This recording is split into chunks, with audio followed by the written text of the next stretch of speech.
ચોટીલા શહેરમાં આવેલ આણંદપુર રોડ પર આવેલ ચામુંડા ક્રેડિટ બેંકના 11 જેટલા સભાસદો સાથે મળીને ક્રેડિટ બેંક રજીસ્ટર કરાવી અને સ્થાપના કરવામાં આવી હતી અને શહેરના તેમજ ગ્રામ્ય વિસ્તારોના લોકોને બેંક દ્વારા અલગ અલગ સ્કીમોના લાભો સાથે 142 જેટલા ખાતા ધારકો પાસેથી છેતરપિંડી કરી હોવાનો ધડાકો ચોટીલા પોલીસ મથકમાં લોકોએ અરજીઓ આપ્યા બાદ સામે આવ્યો હતો।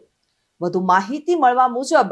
અર્જણભાઈ ખાંભલા સહિત 11 જેટલા સભાસદો અને એજન્ટો સામે 1,89,50,000 થી વધુ રકમની છેતરપિંડી કરી હોવાની અરજીઓ દાખલ કરવામાં આવતા પોલીસે વધુ કાર્યવાહી હાથ ધરી હતી। ચોટીલા તાલુકામાં અમુક જે છે એ સામાન્ય વ્યક્તિઓને અલગ અલગ સ્કીમના આધારે એક જે ચામુંડા ક્રેડિટ કોઓપરેટિવ સોસાયટી છે એની અંદર પૈસાનું રોકાણ કરી અથવા તો લકી ડ્રોમાં એમને પૈસા જે છે એ નાની રકમના વધુ પૈસા કરી આપ્યો અને પાછા આપણને સ્કીમ આપી એમની સામે છેતરપિંડી થયેલાની ફરિયાદ જે છે ચોટીલા પોલીસ સ્ટેશન મળી હતી, જેના આધારે માહિતી એકઠી કરતા એવું જાણવા મળેલું કે 2020માં રજીસ્ટર થયેલી ચામુંડા ક્રેડિટ કોઓપરેટિવ સોસાયટી કે જેના કુલ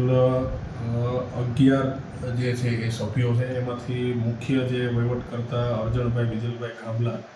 આ સિવાય જે અન્ય બીજા 10 વ્યક્તિઓ રાજાભાઈ દેવાયતભાઈ ઘિયડ, ખોડાભાઈ વાલાભાઈ ખાંભલા, ભરતભાઈ બોકરભાઈ આલ,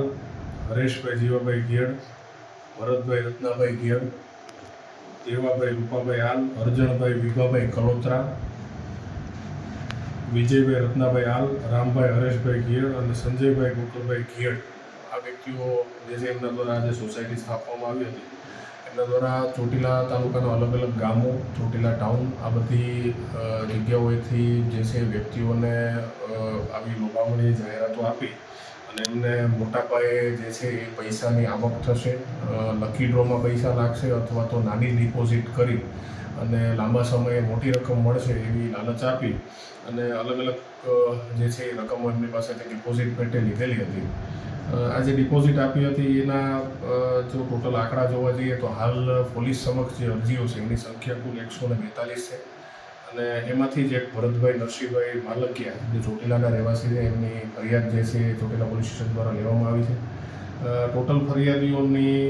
રકમનો જો આંકડો જોવા જઈએ તો 1,89,52,150 રૂપિયાનો આ જે આંકડો થાય છે, એટલી રકમની છેતરપિંડી એમની સાથે થઈ છે। આ સિવાય આ ગુનાને ધ્યાને રાખી અને ચોટીલા પોલીસ સ્ટેશનમાં ગઈકાલે એક ગુનો દાખલ કરવામાં આવેલો છે, જેમાં બીએનએસની કલમ 316(2), 318(4), 54, જીપીઆઈડી એક્ટની કલમ 3, બર્ડ્સ એક્ટની કલમ 4 અને 22 અને પ્રાઇઝ અને ચીટ મની સર્ક્યુલેશન બેનિંગ એક્ટની કલમ 3, 4 અને 5 આ તમામ કલમો હેઠળ આ જે સદર આરોપીઓ છે એમના વિરુદ્ધનો ગુનો દાખલ કરવામાં આવેલો છે। હાલ આ જે 11 આરોપીઓ છે એમના સિવાય અન્ય એજન્ટો પણ જે છે એ તમામને સાથે રાખી તમામને પૂછપરછ ચાલુ છે। પોલીસ દ્વારા એમને જે છે હસ્તગત કરવામાં આવ્યા છે। પૂછપરછ બાદ એમાં જે પણ પુરાવા છે એનું મૂલ્યાંકન કરી અને મુખ્ય 11 આરોપી અને એ સિવાય જો અન્ય એજન્ટ અને બીજા પણ કોઈ આરોપીઓ આમાં મદદગારીમાં સામેલ હશે તો આ તમામ વિરુદ્ધ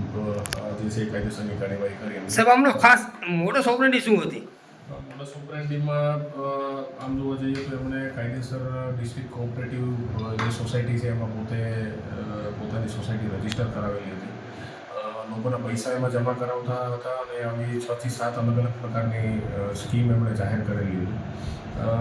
અને સામાન્ય માણસોને પોતે એક બુક આપતા હતા કે જેની અંદર ડિપોઝિટ હોય તો એની એન્ટ્રી અથવા તો જે પણ સ્કીમના અંડરમાં એમણે પૈસા જમા કરાવેલા હોય એની એન્ટ્રી એ લોકો કરી આપતા હતા।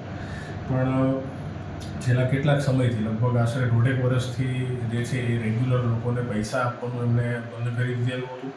અને હાલમાં જે માહિતી અમારી પાસે છે એ મુજબ લોકોના પૈસા લીધા બાદ આ પોતે જે